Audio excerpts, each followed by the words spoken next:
The fire on Route 29. The morning sun hung low over Jake Sullivan's farm, painting the cornfields in shades of amber and gold. He stood on his porch with a cup of coffee, watching the mist rise from the earth like ghosts dancing in the dawn. This was his favorite time of day, before the heat settled in and the work began. The farm had been in his family for 3 generations, and Jake had inherited not just the land, but the quiet rhythm of life it demanded. At 34, Jake was a man of simple routines. He worked on engines in his shop behind the barn, fixing tractors and trucks for neighbors who knew him as reliable and fair. His hands were permanently stained with grease, his flannel shirts worn soft from years of use. He lived alone, content with the company of his dog, a border collie named Rusty, and the endless sky that stretched above his fields. The day had been ordinary until he decided to drive into town for supplies. Route 29 was a 2-lane road that cut through farmland and forest, mostly empty except for the occasional pickup truck or tractor. Hackey knew every curve and pothole by heart. He had his windows down, letting the warm September air rush through the cab of his old Ford, when he saw the smoke. At first, it was just a dark smudge against the tree line, but as he came around the bend, his heart seized in his chest. A SUV had crashed through the guardrail and sat crumpled against a thick oak tree, flames already licking up from under the hood. The front end was crushed, the windshield shattered, and black smoke poured into the afternoon sky. Hackey didn't think. He yanked his truck to the side of the road and ran. The heat hit him first, a wall of scorching air that made his eyes water.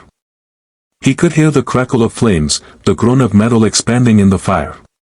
Through the broken passenger window, he saw a woman slumped over the steering wheel, unconscious, blood trickling down her temple. But it was the sound from the back seat that made his blood run cold.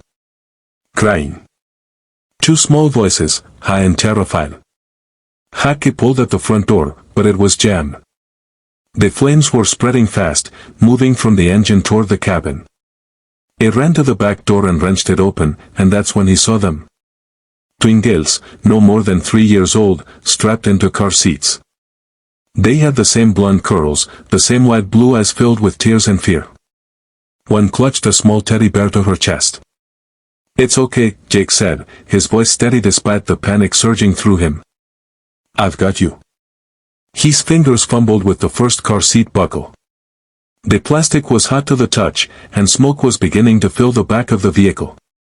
The girl with the teddy bear reached for him, her small hands grasping at his shirt. He lifted her out, held her tight against his chest, then turned back for her sister. The flames were inside the cabin now, curling around the front seats. The heat was unbearable, and Jake could barely see through the smoke. He freed the second girl and pulled her into his arms just as the fire reached the back seat. He stumbled backward, both girls clutching him, their faces buried against his shoulders. He ran. Away from the car, across the road, into the grass on the other side. He didn't stop until he was 50 feet away, and then he turned just in time to see the SUV explode in a ball of orange flame and black smoke. Hackey sank to his knees, his lungs burning, the 2 little girls still holding onto him. They were crying, but they were alive. He was shaking so hard he could barely breathe, but he managed to pull out his phone and call 911. By the time the ambulances and fire trucks arrived, Jake had checked the girls for injuries. They had some cuts and bruises, and they were terrified, but they were okay. The woman in the front seat, their mother, was pulled from the wreckage by firefighters. She was unconscious but breathing. The paramedics tried to check Jake over, but he waved them off. It was fine. Just some singed hair and smoke in his lungs.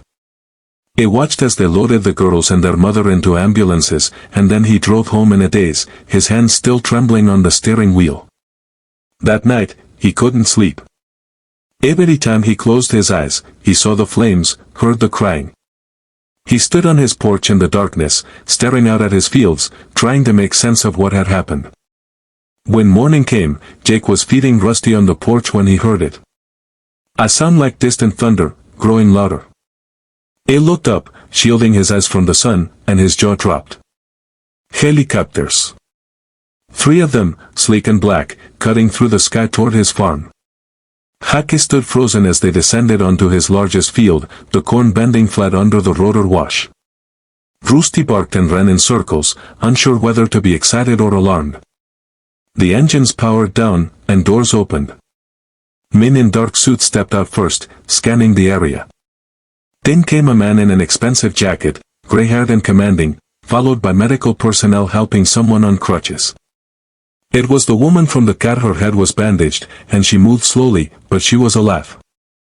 And beside her, holding the hands of two nurses, were the twin girls. The man in the expensive jacket approached first. "Jake Sullivan," he asked, extending his hand. Hake nodded, still too stunned to speak. "My name is Robert Chun. That's my daughter, Michelle, and my granddaughters, Emma and Lily. You saved their lives yesterday." Hake finally found his voice. "I just did what anyone would do." Robert shook his head slowly. "No. Not anyone. The fire department told me that car had minutes before it was completely engulfed. You risked your life for people you didn't know." Micheji came forward then, tears streaming down her face. "Thank you," she whispered. "Thank you for my babies." The twin girls broke free from the nurses and ran to Jake, wrapping their small arms around his legs. They knelt down, and they hugged him tight, the teddy bear squished between them. "We brought you something," Robert said. "But first, I want to know if there's anything you need." "Anything at all." Jake looked around at his farm, at the fields he'd worked his whole life, at the simple life he'd built. "I have everything I need right here," he said quietly. But Robert smiled. "That farm equipment in your barn is older than I am. Let us help you. New tractor, new tools, whatever you need to keep this place running. And the college fund for when these two grow up and want to thank their Uncle Jake properly." Hake started to protest, but Michelle touched his arm. "Please," she said. "Let us do this. You gave us everything." As the morning sun climbed higher, Jake sat on his porch steps with Emma and Lily beside him, their small hands in his, while their mother and grandfather made plans he barely understood. The helicopters sat silent in his field like sleeping metal birds. He realized then that some mornings change everything. Some moments split your life into before and after. And sometimes, doing the right thing brings more than you could ever imagine.